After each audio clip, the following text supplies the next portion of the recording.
लड़का बनी बहू।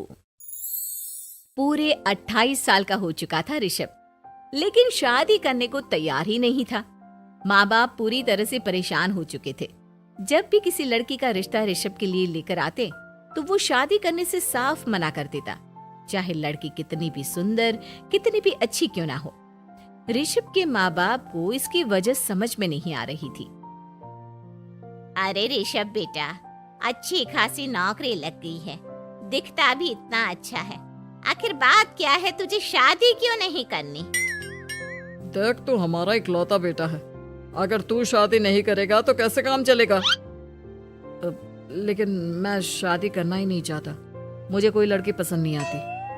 अरे बेटा, अगर कोई लड़की तुझे पसंद हो तो उससे शादी कर ले, हमें कोई ऐतराज नहीं है। हाँ ऋषभ बेटा, अब देख, तेरी माँ से भी काम नहीं होता। घर में एक बहू आ जाएगी तो कम से कम घर का माहौल भी अच्छा होगा और तेरी माँ को मदद भी मिल जाएगी। लेकिन मम्मी पापा कहाँ ना, मुझे लड़कियां पसंद ही नहीं आती। अरे लड़कियां पसंद नहीं आती तो क्या लड़का पसंद आता है? वो तो वक्त आने पर ही पता चलेगा। ऋषभ की बात सुनकर उसके माँ और पापा का सर चकरा जाता है। कुछ दिनों के लिए ऋषभ अपने ऑफिस के काम से शहर से बाहर जाता है और जब लौट कर आता है तो सामने का नजारा देखकर उसके माँ पापा बेहोश होते होते रह जाते हैं। अरे ये क्या, ये तुम्हारे साथ कौन है? माँ, ये दीपक है, मेरी पत्नी। हम दोनों ने शादी कर ली है। दीपक तुम्हारी पत्नी कैसे हो सकता है? अरे दीपिका होती तो बात समझ में भी आती, ये तो लड़का है। तो क्या हुआ पापा, आजकल तो ये सब फैशन में है और मैंने आपको बताया था कि मुझे लड़कियां पसंद नहीं आती। अरे तो इसका मतलब ये थोड़ी है कि तुम दीपक को दीपिका बनाकर ले आओगे। मुझे बहू चाहिए, बहू के रूप में, ये आदमी नहीं। लेकिन मम्मी जी, मैं आपकी बेटे से बहुत प्यार करती हूँ, मेरा मतलब करता हूँ। अरे इसको तो करता हूँ करती हूँ का अंतर भी नहीं पता, लेकर जाए इसे वापस। अगर आपने इसे घर से बाहर निकाला पापा तो मैं भी इसे के साथ चला जाऊंगा। मैं ऋषभ के बिना जी नहीं सकती, मेरा मतलब जी नहीं सकता। हमारा जिंदगी भर का साथ है, प्लीज हमें अलग मत कीजिए मम्मी जी, पापा जी। हे भगवान, ये तूने क्या दिन दिखाया? मेरे बेटे को थोड़ी अकल दे दे, लड़के को बहू बनाकर घर में ले आया है। अब क्या होगा, हम दुनिया को क्या मुंह दिखाएंगे? माँ, बेकार में परेशान हो रही हो। दीपक आपके सारे काम करेगी और एक अच्छी बहू की तरह आपके साथ रहेगी, देखना। पहले तो खुद तो क्लियर कर ले कि यह कुछ करेगा या करेगी, बाद में हम सोचते हैं कि हम क्या करें। बहू के आने के बाद क्या करते हैं, मुंह दिखाई की रस्म, तो आप भी वही कर लीजिए। आप चाहे तो मैं पूरे मोहल्ले में न्योता दे आती हूँ। अरे रहने दे, तेरी वजह से बेइज्जती और ज्यादा होगी। आई बड़ी, अब मेरा मतलब है आया बड़ा न्योता देने वाला। अगले दिन सुबह के वक्त दीपक बड़ी नजाकत से चलता हुआ सबके लिए चाय बनाकर सुबह सुबह बालकनी में आ जाता है। प्रणाम मम्मी जी, प्रणाम पापा जी। ये देखिए, चाय बिल्कुल आपकी पसंद की है। मुझे ऋषभ ने सब कुछ बता दिया था कि आपको क्या क्या पसंद है। हे भगवान, ये सब क्या हो रहा है? ये क्या नौटंकी है? नौटंकी कहाँ है? माँ देखिए तो, मेरा दीपक आपका कितना ख्याल रख रहा है। लाओ, अब जो भी है, जैसे भी है, चाय पियेंगे ही सही। थोड़ी देर के बाद, वैसे दीपक, चाय तो तुमने बहुत अच्छी बनाई है, चलो कुछ तो अच्छा हुआ। अगले दिन, अजी सुनते हैं, आज पैरों में बड़ा दर्द हो रहा है, लग रहा है घुटनों में फिर से कुछ न कुछ प्रॉब्लम हो रही है। डॉक्टर ने वो दवाई दी थी, उसकी मालिश करो ना अपने घुटनों पर, आराम मिल जाएगा। वो क्या है ना, खुद के हाथों से ठीक से मालिश नहीं हो पाती। अरे मम्मी जी, आपको परेशान होने की क्या जरूरत है, मैं हूँ ना, लाइए मैं आपके पैरों पर मालिश कर देता हूँ, मेरा मतलब कर देती हूँ। अरे रहने दे, रहने दे, घर में बहू होती तो सेवा करती, यहाँ तो आदमी बहू बनकर बैठा हुआ है। मम्मी जी नाराज मत होइए, एक बार मुझे मौका तो दीजिए आपकी सेवा करने का। अच्छा ठीक है, ये ले दवाई लगा दे। दीपक बहुत अच्छे तरीके से घुटनों की मालिश करता है। थोड़ी देर के बाद इतना आराम मिल रहा है क्या बताऊं, ऐसा लग रहा है मेरे घुटनों में कभी तकलीफ थी ही नहीं। लगता है तुम्हारी लड़का बनी हुई बहू तुम्हें पसंद आने लगी है। ऐसा कुछ भी नहीं है, वो तो बस इतने अच्छे से मालिश की इसलिए मैंने इसकी तारीफ कर दी। मम्मी जी पापा जी आपस में लड़ाई नहीं करते। अच्छा आप ये बताइए शाम के खाने में क्या खाएंगे? पनीर, दाल मखनी, पुलाव, कुछ भी स्पेशल बता दीजिए। अरे भाई ये सारी चीजें मुझे तो खाने में बहुत ही पसंद है। तुम क्या कोई औरत हो जो पनीर दाल मखनी बनाओगी? हाँ, अरे लड़का हो तो लड़के की तरह बिहेव किया करो ना।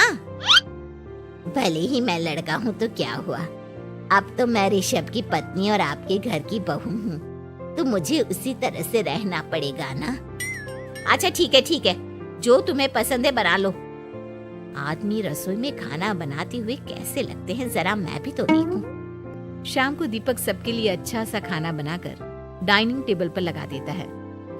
ऋषभ ऑफिस से जब लौट कर आता है, सब लोग खाना खाने के लिए बैठ जाते हैं।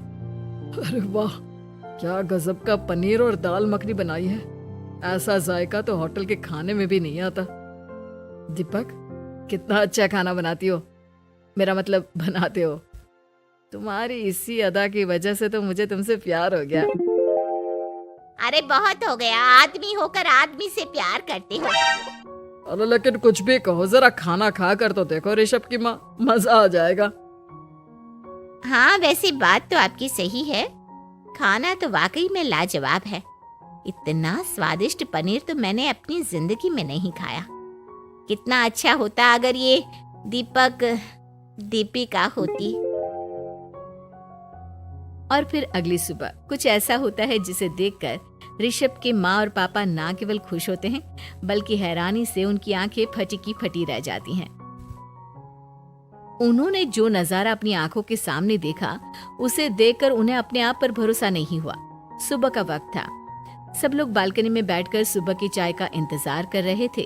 तभी रसोई में से एक बहुत ही खूबसूरत लड़की जिसके लंबे लंबे बाल थे और जिसने साड़ी पहनी हुई थी, हाथ में चाय की ट्रे लेकर वहां आती है। अरे ये कौन है? रातों रात हमारा लड़की बहू बन गया क्या? मुझे लगता है कोई सपना देख रहा है। इतनी सुंदर बहू तो हमने सपने में भी नहीं देखी। देखा माँ, जादू हो गया, जादू। अरे लेकिन ये है कौन? तुम्हारा वो आदमी वाला पत्नी कहाँ चला गया? आपने मुझे पहचाना नहीं? मैं दीपक नहीं दीपिका हूँ। इतने दिन से लड़के के कपड़े पहनकर आपके घर में आपकी बहू बनी हुई थी। माँ ये दीपक नहीं, दरअसल ये दीपिका थी, लेकिन इसे लड़कों की तरह रहने का शौक था और इसे लड़की की तरह रहना मंजूर नहीं था, इसलिए मैं इसे लड़के के रूप में आपकी बहू बनाकर यहाँ ले आया। तो फिर अचानक ये उसका हृदय परिवर्तन और रूप परिवर्तन कैसे हो गया? वो क्या है ना, मुझे बाद में एहसास हुआ कि आप लोग इस बात को लेकर बहुत दुखी हैं कि आपकी बेटी ने एक लड़की के साथ शादी की है, इसलिए मैं अपने असली रूप में वापस आ गई। हमने कोई पुण्य कर्म किए होंगे जो तुम्हारे जैसा, मेरा मतलब तुम्हारे जैसी बहू मिली, इतनी खूबसूरत और इतना ख्याल रखने वाली। भला हो भगवान का कि हमें लड़की बहू मिली है, लड़का बहू नहीं।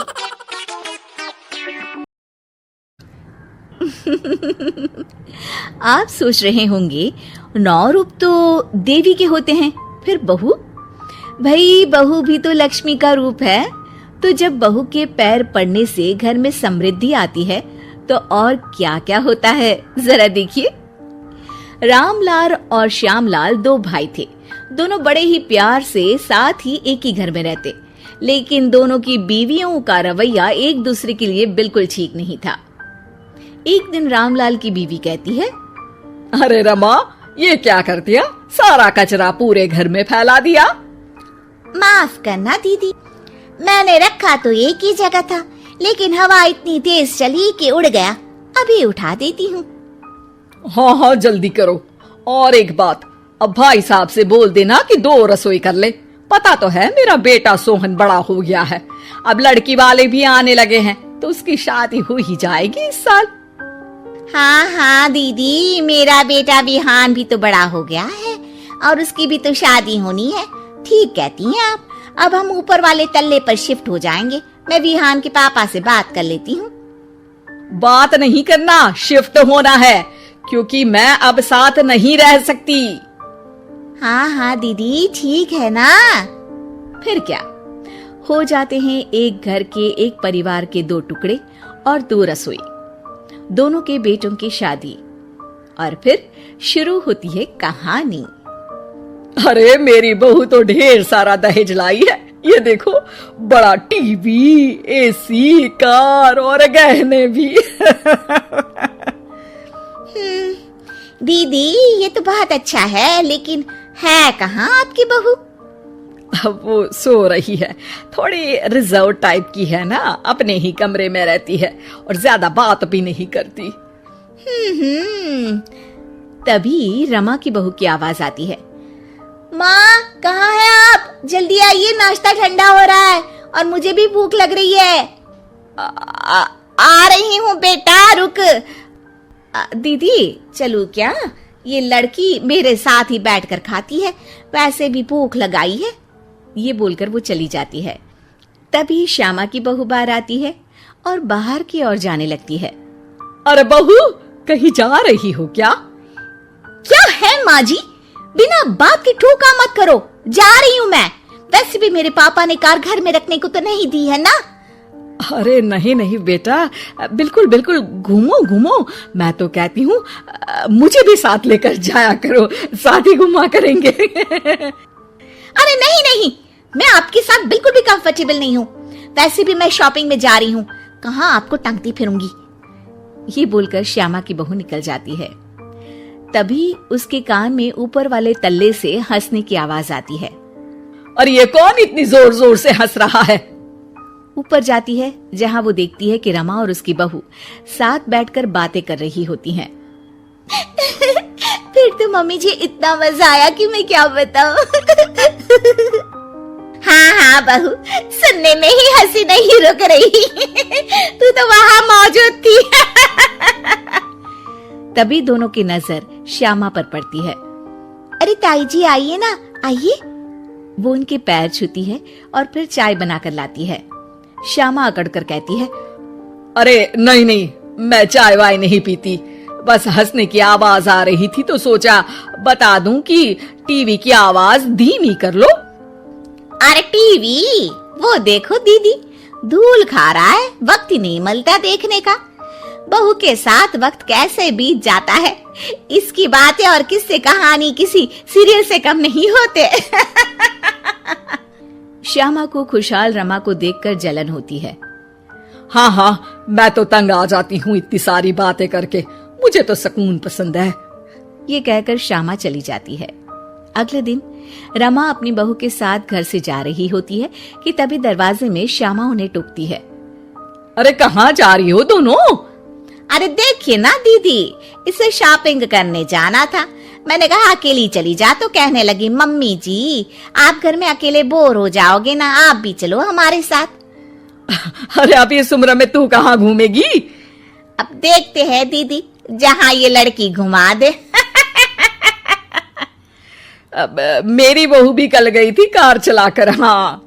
तभी रमा की बहू कहती है, ताई जी मुझे तो कार चलानी नहीं आती, लेकिन हाँ इस सुहाने मौसम में मम्मी जी को स्कूटी की सैर करा देती हूँ। श्यामा का मुंह बंद हो जाता है। वो अपने कमरे में चली जाती है, जहां उसकी बहू बैठकर अकेली टीवी देख रही होती है।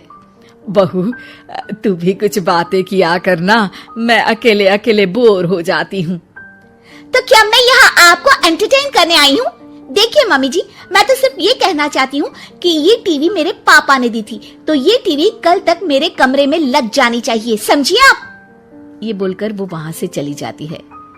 श्यामा सोच लेती है कि वो अब ये सारी बातें अपने बेटे को बताएगी। शाम को उसका बेटा जब घर आता है, अरे देख बेटा, तेरी बीवी सारा दिन अपने कमरे में रहती है, न बात करती है न चित। मैं बूढ़ी सारा दिन भूत की तरह अकेली घूमती रहती हूँ घर में। अरे माँ, मैं क्या बोलूं? मैंने कई बार उसे बोला कि सबके साथ उठा बैठा करो, हंसा बोला करो और मिलकर रहो, लेकिन वो कहती है कि उसका मन ही नहीं करता। अरे क्यों मन नहीं करता है? ऐसा क्या हो गया? माँ, तुझे याद है उसके पिता ने कार देने से मना कर दिया था। कहा था कि उनके पास पैसे नहीं है, साथ ही तेरे सामने हाथ भी जोड़ा था। लेकिन कैसे तूने उसके पिता के साथ बुरा व्यवहार किया था। उन्हें कहा था कि पैसे नहीं है तो किसी भिखारी से शादी कर दो अपनी बेटी की। हाँ बेटा, तभी तो आज दरवाजे पर इतनी लंबी कार खड़ी है। बस माँ, तो अब तू उस कार से ही बात कर और उससे मन लगा, क्योंकि पिता के आंखों का आंसू आपकी बहू के दिल तक उतर चुका है और आपकी इज्जत उसकी नजर में। अब श्यामा को समझ आता है कि कुछ निर्जीव चीजों से घर भरने से अच्छा है कि सजीव चीजों से जिंदगी भरी जाए। बहू बनी ड्राइवर। मंजित की शादी रोहन से होती है। रोहन को नशे की बुरी लत लगी होती है। एक दिन, अरे माँ, मेरा एक साइड का शरीर काम नहीं कर रहा है, मैं आज खेतों में कैसे जाऊंगा? अरे बेटा, ऐसा ना बोल। तेरे पापा के जाने के बाद से तू ही घर चलाने का सहारा है। मैं डॉक्टर को बुला लाती हूँ। देखिए बहन जी, रोहन के शरीर के एक साइड में लकवा है, अब वो कभी ट्रैक्टर नहीं चला पाएगा। घर में मनहूसियत का माहौल हो जाता है। लीजिए माँ जी, रोटी खा लीजिए। अरे बेटा, मुझे तो भविष्य की चिंता हो रही है। मेरा एक ही बेटा है और वो भी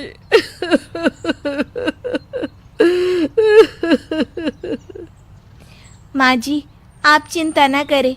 जब तक ये बीमार है मैं खेत जाकर काम कर लिया करूंगी। वैसे भी नशे के कारण इनका शरीर काफी कमजोर हो गया है। अगले दिन मंजीत खेत में जाकर काम कर शाम को घर लौटती है। ये ले बेटा, पानी पी ले। कैसा रहा काम का पहला दिन? माँ जी, काम तो ठीक है, लेकिन मैं अगर ट्रैक्टर चलाना सीख लूँ ना तो काम और भी आसान हो जाएगा। अरे बेटा, दुनिया क्या कहेगी कि औरत होकर ट्रैक्टर चला रही है। माँ जी, या तो हम दुनिया देख ले या अपना घर, कोई बात नहीं। जब ये ठीक हो जाएंगे तो सब ठीक हो जाएगा। अरे बहू, जरा बाहर तो आना। जी माँ जी। बहू, तेरे मामा जी आए हैं, तूने बुलाया था ना? हाँ माँ जी, वो मामा जी ना आज से मुझे ट्रैक्टर चलाना सीखा। मंजित मामा से ट्रैक्टर चलाना सीखती है। वो मन लगाकर खेतों में काम करती है। और एक दिन, माँ जी, पता है इस बार पूरे गांव में सबसे ज्यादा फसल का उत्पादन हमारे खेतों में हुआ है। इस साल तो खूब पैसे आएंगे। हाँ। सास खुश नहीं होती है। वो चुपचाप वहां से जाने लगती है। तभी मंजित उसे रोक लेती है। क्या हुआ माँ जी, आपको खुशी नहीं हुई?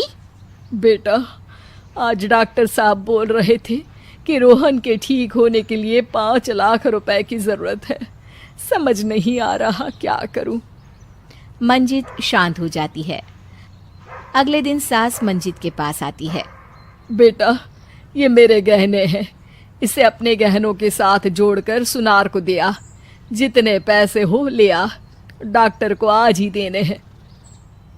मंजित अपने गहने और सास के गहनों को लेकर दुकान में बेचकर पैसे लेकर घर आ जाती है। माँ जी, सिर्फ 3 लाख रुपए का ही इंतजाम हो पाया है, बाकी के पैसे कैसे आएंगे? बेटा, अब तो एक ही चारा है, हमें जमीन भी बेचनी पड़ेगी। माँ, खेत बेच देंगे तो खाएंगे क्या? अरे बेटा, कोई दूसरा चारा भी तो नहीं है। रोहन ठीक हो जाए तो वो मेहनत करके इससे भी बड़ी जमीन ले लेगा। सास बहू मिलकर खेत भी बेच देते हैं। अब पूरे पैसे लेकर सास डॉक्टर के पास जाती है। डॉक्टर साहब, ये लीजिए सारे पैसे, बस किसी तरह मेरे बेटे को ठीक कर दीजिए। आपका बेटा ठीक तो हो जाएगा, लेकिन 6 महीने का समय लगेगा। सास बहू सोच में पड़ जाते हैं कि अब तो कोई जरिया भी नहीं रहा। जहाँ से उन लोगों को कमाई हो। अब कमाएंगे नहीं तो खाएंगे क्या? माँ जी, मेरे माता पिता ने लड़की होने के कारण मुझे ज़्यादा पढ़ाया लिखाया नहीं, लेकिन ट्रैक्टर चलाना सीखकर मैं कुछ काम करने के लायक तो हो ही गई हूँ। अरे बेटा, ट्रैक्टर अब कहाँ चलाएगी, खेत तो बिक गए हैं। माँ जी, मैं किसी और के खेतों में दिहाड़ी में काम कर लूँगी, कुछ तो पैसे आएंगे ही ना। ये कहकर मंजित काम करना शुरू कर देती है। जैसे तैसे उन पैसों से गुजारा चल ही रहा था। माँ जी, पास के अस्पताल से मुझे नौकरी के लिए ऑफर आया है। पैसे भी ये 4 गुना ज़्यादा मिलेंगे और अब खाने पीने दवाई के साथ हम कुछ पैसे भविष्य के लिए भी जोड़ पाएंगे। लेकिन काम क्या है बहू? माँ जी, मुझे अस्पताल की एम्बुलेंस चलानी है। अरे, तू तो मेरी बहू नहीं, बेटा है बेटा। जरूर जा बेटा। और हाँ, तूने पूरे गांव में एक मिसाल कायम कर दिया कि हर काम हर कोई कर सकता है। उनके लिए लड़की या लड़का होने की कोई जरूरत नहीं। मंजित मन लगाकर काम करना शुरू कर देती है। आगे जाकर वो खुद का एम्बुलेंस भी खरीद लेती है और अब तो उसका पति भी ठीक हो जाता है और सब पहले से भी ज्यादा खुशहाल जिंदगी जीने लगते हैं।